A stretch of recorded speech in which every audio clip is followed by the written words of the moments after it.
July 8th, 2023.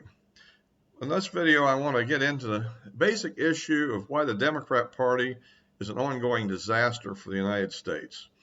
It just really is a corrupting influence and absolutely bad government. So let's look at a variety of issues here that you get into with them. First of all, I mean, the latest little trivial embarrassment is this whole cocaine in the White House thing, which probably sounds like Hunter Biden may be having a relapse. But so at any rate, that's kind of the way it goes. And of course, all of our investigative talents can't find out where that came from. But of course, any obscure person that might have been somewhere near the Capitol on January the 6th, they can hunt down all the way to Alaska. So that's kind of the way that goes, But I would point out that an interesting thing has come up that's kind of another statement of their corruption. There's this Israeli, I guess, I don't know if he's a citizen, I guess he's an Israeli citizen, but he seems to be spending some time in the U.S. working for a think tank that the McFarlane that was a security advisor of President Reagan was one of the co-founders of. And other activities. At any rate, he apparently is aware of some shady dealings of Hunter Biden and the Biden family involving a deal with a company called CEFC in China, which, as you know, these Chinese companies can easily be doing, obviously, because of the way the Chinese run their country, being fronts for their own intelligence services. So. And essentially, they were paying I think Hunter $100,000 a month, and Joe Biden's brother $65,000 a month, and as basically a way to buy influence on the Bidens and other kinds of information. Supposedly there was some mole in the FBI that was involved in this whole escapade. At any rate, this Dr. Gal Luft, I think his name is, had went to the U.S. government, to the FBI, and provided this information. And there was a meeting between him and I think 6 FBI agents in Brussels, and they went over all these complaints. And so anyhow, this would be a potential witness against what Biden's have been doing, because they've been covering up for Biden all along. Remember the laptop? They knew fully it was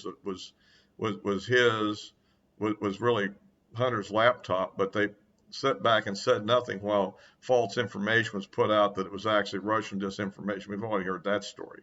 Well, this is a new one, and they had all this testimony, and then basically they didn't act on it at all, and pretty much just sat on all this.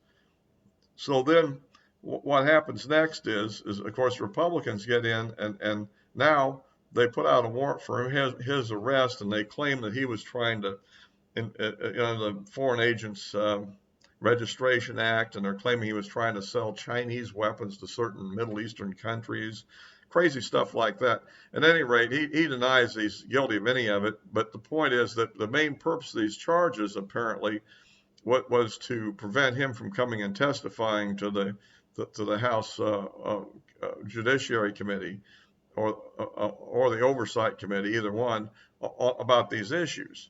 And so as a result, he apparently didn't want to be extradited from Cyprus, where they managed to arrest him for a while, and so he managed to get on bail and fled to an unknown location. I'm wondering where that could be. I have an idea, but maybe I'm wrong.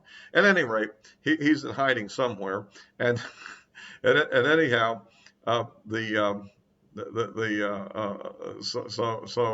because he apparently didn't think that going to trial in New York would be very good. And of course, now that he's fled, I'm pretty sure he won't get bail there. And of course, we know what happened to Epstein in a New York jail. So people that know too much tend to have something happen to him, it sounds like. And just like Epstein could have, he's a horrible person, could have brought down other prominent people, it seems like all the evidence he could have brought forward has somehow been suppressed, and all the other prominent people have been given a pass, as we've noticed, showing that we have a very highly corrupt Justice Department, let's say. And so anyhow, so he's in hiding, and so for the moment, it'll be hard to have him testify, because as soon as he landed in the United States, he would probably be arrested and put in jail without parole. And who knows whether or not they can substantiate these charges. Anyway, he's given an interview on this and claims that he makes a bunch of claims, like he challenges them to go ahead and release some evidence and the indictment and all this sort of thing. I'll put a link to an article on this in the description below, but I think it's another example of the ongoing problem with the Democrat Party and their antics, which I think goes way beyond the Bidens. The fact that they all support the Bidens to the hilt shows that the whole thing is kind of pretty tainted. Anyway, if you like these videos, please give me a like and subscribe if you haven't already, and you can, of course, forward to anybody that might be interested.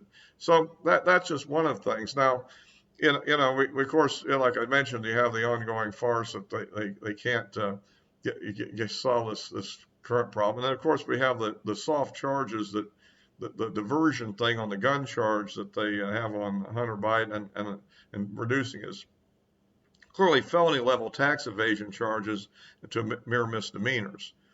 And the guy basically would get off with no jail time under this scheme and some parole, basically.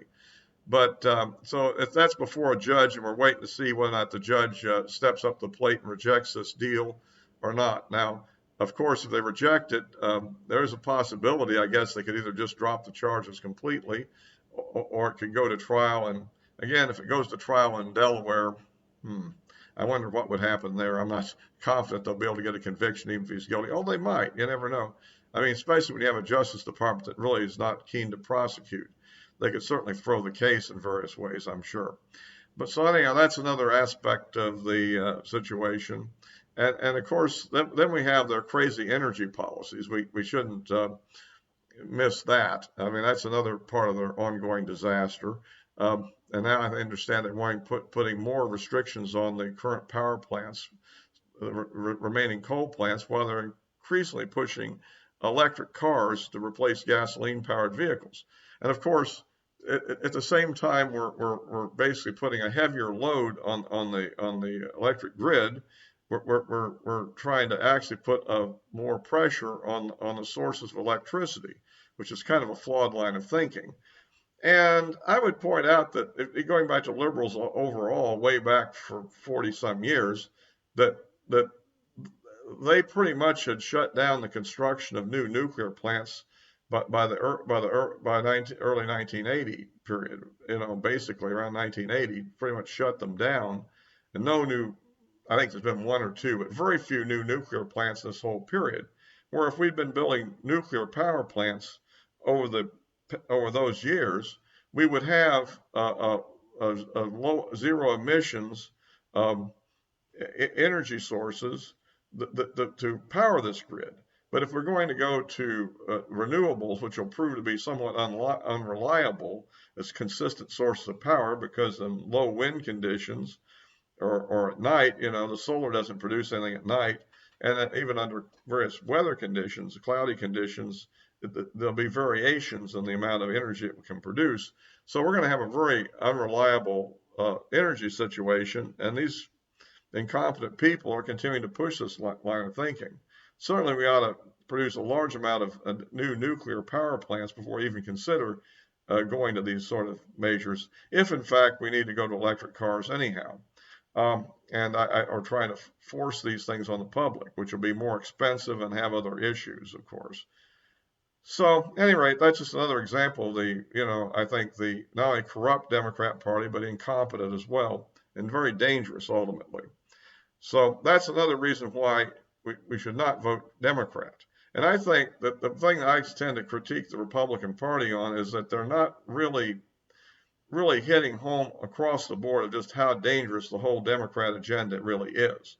Instead, they're sort of picking at this little issue and that little issue, where I think we need to be a little bit more broad brush, that the whole thing is a corrupt group that's power mad, that's willing to sacrifice our legal and constitutional traditions in order to gain power.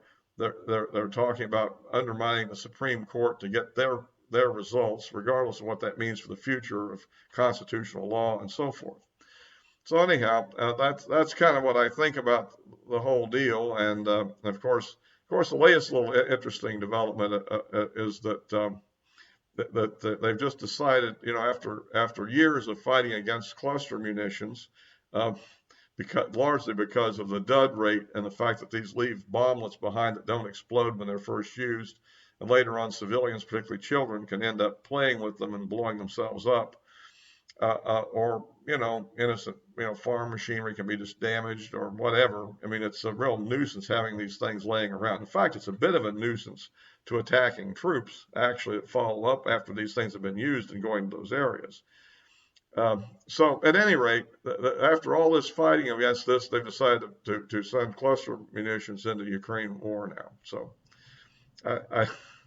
so anyway, just another example of Democrat hypocrisy run writ large. Of course, whether or not that's a good idea militarily is another question, but of course, I suspect, considering the kind of weapons Russia's been using, including thermobaric bombs, and I think they've been using cluster munitions too. So, at any rate, but all this stuff is going to fall on territory that's populated by people that the United States government considers to be Ukrainian citizens, because they complain they're natives to the territory that's their sovereign territory. So that's the way it is.